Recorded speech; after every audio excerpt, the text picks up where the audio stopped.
പറയുന്ന diet follow ചെയ്യുകയാണെങ്കിൽ നിങ്ങൾക്ക് ഡയബറ്റിസ് കംപ്ലീറ്റ് ആയിട്ട് റിവേഴ്സ് ചെയ്യാനായിട്ട് പറ്റും. ബ്രേക്ക്ഫാസ്റ്റ് ആയിട്ട് നോൺ വെജിറ്റേറിയൻസിനാണെങ്കിൽ 2 എഗ്ഗ് പ്ലസ് വെജിറ്റബിൾസ് ഇതെല്ലാം കൂടി മിക്സ് ചെയ്തിട്ട് ഒരു ഓംപ്ലേറ്റ് ആയിട്ട് എടുക്കാം. അപ്പോൾ ഓംപ്ലേറ്റിലേക്ക് ഒരു 1/2 ടീസ്പൂൺ നെയ്യും കൂടി ആഡ് ചെയ്യാനായിട്ട് ശ്രമിക്കുക.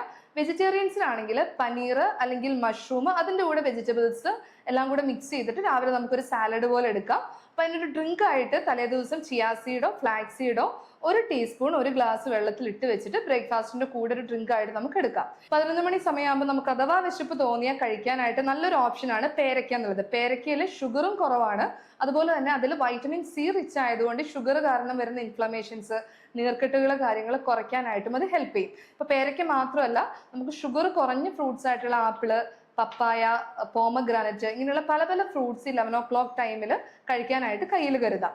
പിന്നെ ഉച്ചയ്ക്ക് ലഞ്ച് ടൈമിൽ നമ്മൾ കൊണ്ടുപോകുന്ന പ്ലേറ്റിന്റെ 1/4 ഭാഗം മാത്രം അരിഭക്ഷണം എടുക്കുക.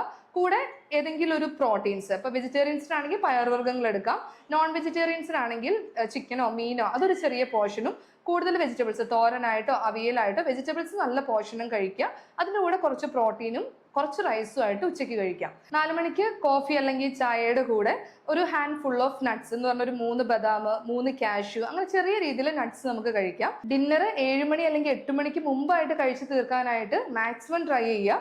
അത് ഡിന്നറിൽ നമുക്ക് ഇൻക്ലൂഡ് ചെയ്യാൻ പറ്റുന്നത് ഒന്നെങ്കിൽ സ്റ്റീംഡ് വെജിറ്റബിൾസ്, ഇല്ലെങ്കിൽ സാലഡ്സ്, അല്ലെങ്കിൽ സൂപ്പ് രൂപത്തിൽ എടുക്കാം വെജിറ്റബിൾസ് ഒക്കെ. അതുപോലെ നോൺ വെജിറ്റേറിയൻസിനാണെങ്കിൽ ചിക്കൻ അല്ലെങ്കിൽ ഫിഷ് ഇതിൻ്റെ കൂടെ ആഡ് ചെയ്യാം. വെജിറ്റേറിയൻസിനാണെങ്കിൽ മഷ്റൂമോ പനീറോ ആഡ് ചെയ്യാം. ഇതൊന്നും ഇല്ലെങ്കിൽ ഉച്ചയ്ക്ക് നമ്മൾ ഉണ്ടാക്കുന്ന തോരനോ അവിയലോ കൂടുതലായിട്ടൊന്ന് എടുത്ത് മാറ്റി വെച്ചിട്ട് ഇത് നൈറ്റ് ഡിന്നറായിട്ട് കഴിച്ചാലും നല്ല രീതിയിൽ ഷുഗറിനെ കൺട്രോൾ ചെയ്യാനായിട്ട് പറ്റും. ഇതിൻ്റെ ഒപ്പം തന്നെ ഒരു 1/2 മണിക്കൂർ നിർബന്ധമായി എക്സസൈസ് ചെയ്യാനായിട്ട് ശ്രമിക്കാം.